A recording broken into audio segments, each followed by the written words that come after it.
We can see on our planet 17 very strange features which can now be systematically explained as a result of a cataclysmic global flood whose waters erupted from subterranean chambers with an energy release exceeding the explosion of 10 billion hydrogen bombs.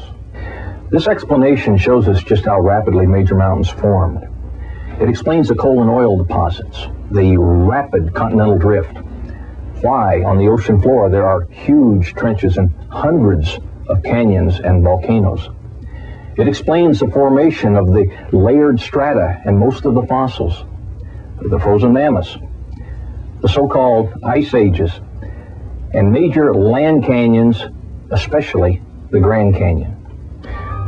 The pre-flood Earth probably had only one very large supercontinent covered with lush vegetation.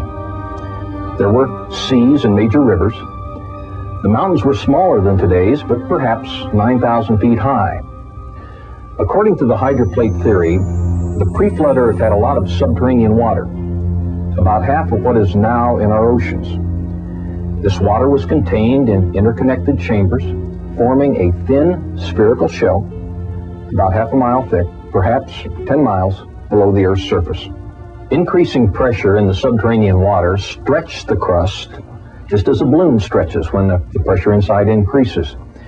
Failure in the crust began with a microscopic crack which grew in both directions at about 3 miles per second. The crack, following the path of least resistance, encircled the globe in about 2 hours.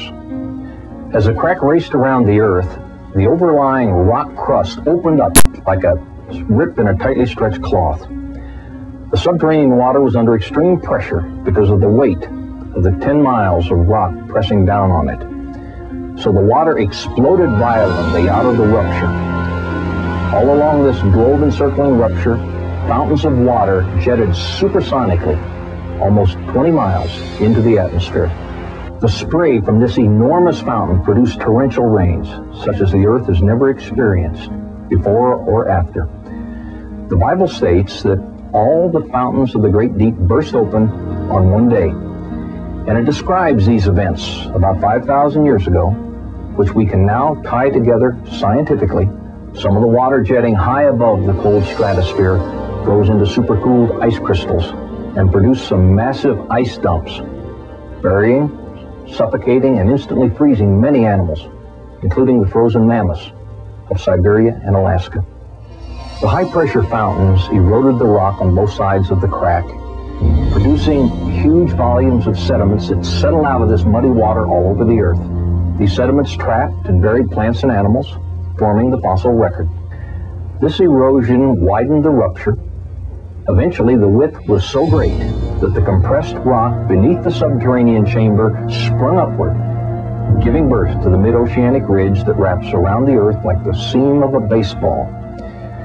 The continental plates, the hydroplates, still with lubricating water beneath them, slid downhill away from the rising mid-Atlantic ridge. After the massive, slowly accelerating continental plates reached speeds of about 45 miles per hour, they ran into resistances, compressed, and buckled. The portions of the hydroplate that buckled down formed ocean trenches. Those that buckled upward formed mountains. This is why the major mountain chains are parallel to the oceanic ridges from which they slid. The hydroplates, in sliding away from the oceanic ridges, opened up very deep ocean basins into which the floodwaters retreated. On the continents, each bowl-shaped depression or basin was naturally left brimful of water, producing many post-flood lakes. The demonstrations you have just witnessed of a massive worldwide catastrophe in antiquity supports the biblical story of the deluge in every detail.